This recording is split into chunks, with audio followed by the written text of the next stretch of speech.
What's up and welcome back to DIY Not.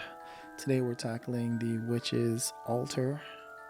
So you're going to need a platter from the Dollar Tree, a pool noodle, which you can also get from the Dollar Tree of course, a hot glue gun, which you should have already, some black paint or another color if you want to make your candles a different color, that's fine.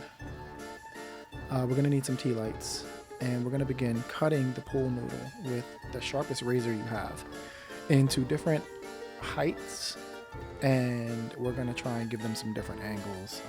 Triangle with a left slope and a right slope as well, making sure the bottom is still flush because you're going to have to glue these to the platter, so you want to keep them flush so they will stand on edge. If not, you can just shave down a little piece like I just did.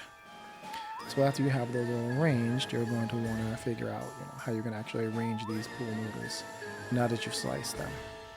So that's what I'm doing here. I'm just kind of getting an idea of what I want to do.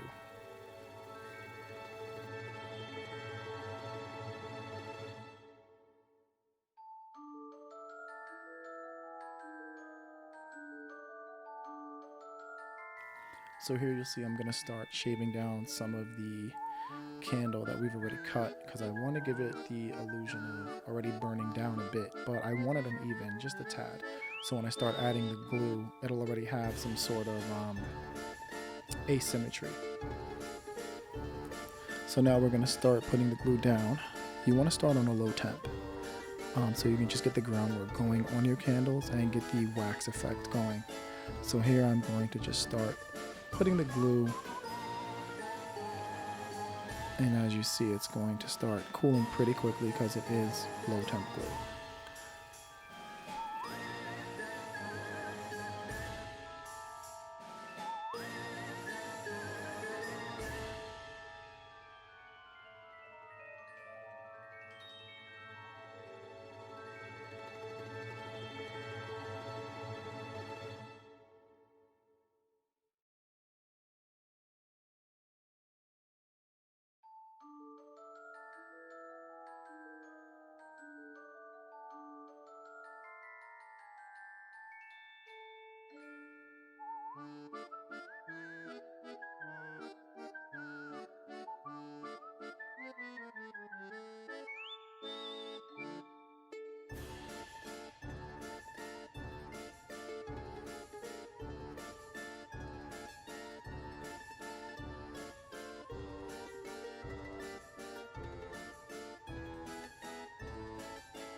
So you got your wax down.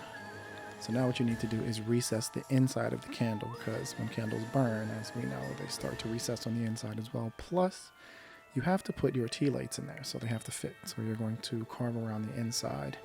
I usually do it on a downward angle to give it the effect that the wax is actually melting inward on itself. But here, this is a newer candle I'm doing. It's only been burned a couple of times, so you got to go a little bit deeper just to make sure that it fits, and you'll have your tea light recessed on the inside. You don't want to sit it on top because then it's not going to, look too realistic.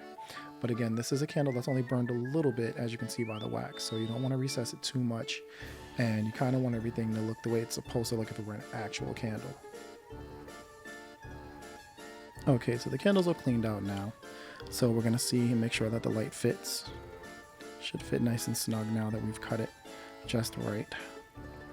So here what I'm doing is I'm going to apply some glue on the inside to make it look like, the wax is dripping on both sides. Now keep in mind that if you do this with low temp, you should be able to get it out nice and easy, so you can pop the tea light out so you can turn it on and turn it off. If you use high temp, you may not be able to get it out though, so keep that in mind.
So by now things should start to take shape for you, and it should really start to look like something by now.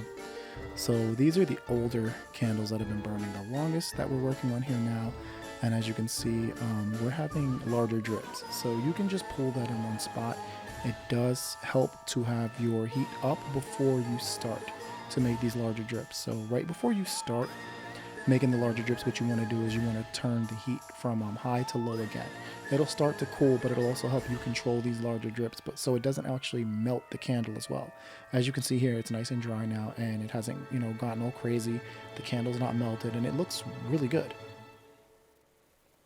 Now we'll just, recess the whole candle area so we have room for the tea lights, and it starts to look more realistic as well.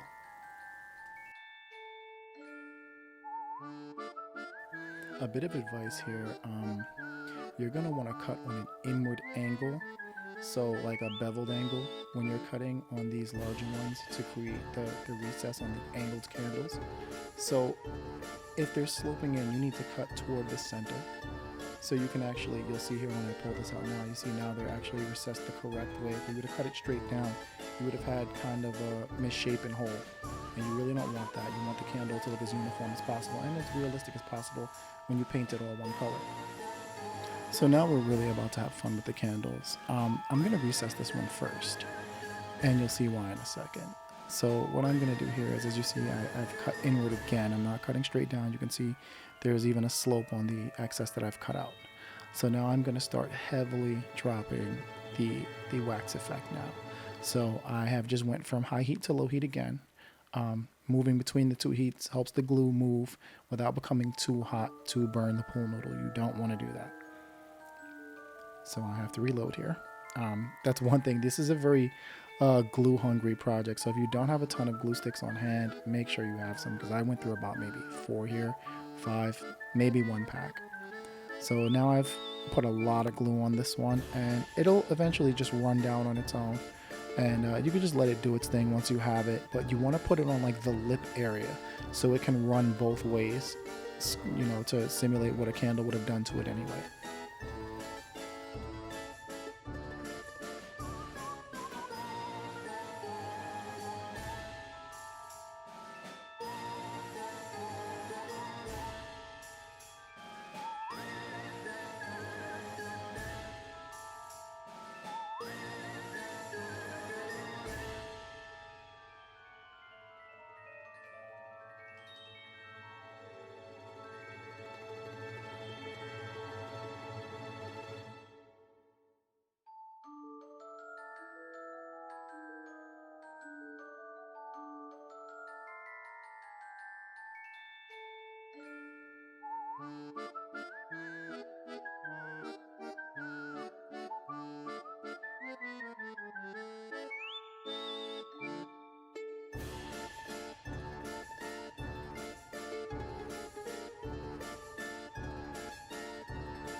Now we're going to move on to the skull.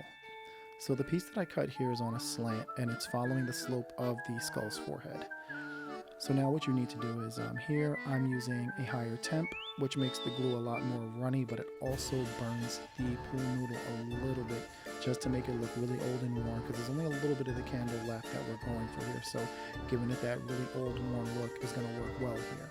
I didn't let the glue heat to the point where it would actually destroy the pool noodle, but enough to where it was almost at full high temperature. And you'll see the glue is going to run and bubble up here.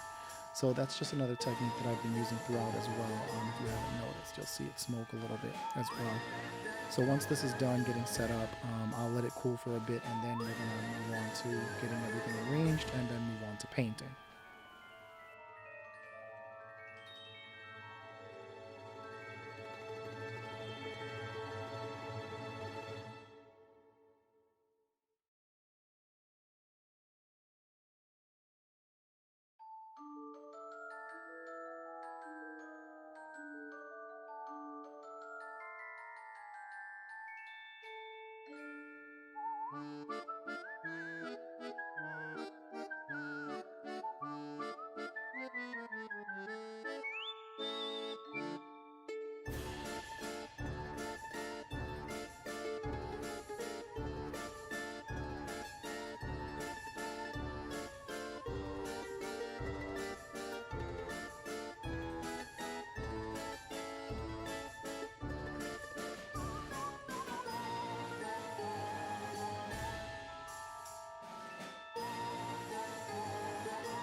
Okay, so the candles came out pretty darn good. They look really realistic already. And now I'm just gonna put a little strip here and there because now I gotta start gluing them together so they all stay put on the platter for our little altar. But I'm pretty pleased with how things came out so far. They look really, really good. And there's no paint on them yet, so it can only get better. Hopefully yours turned out as good or better. Hopefully better.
And this is the final product. We're finished, all done, and it came out pretty darn good. It's pretty amazing what you can do when you just take a couple of regular household items or items not even intended for this purpose and just, use the old noggin. But make sure to like, comment, and subscribe. Make sure you set your notifications so you can check out anything else we do as soon as we do it.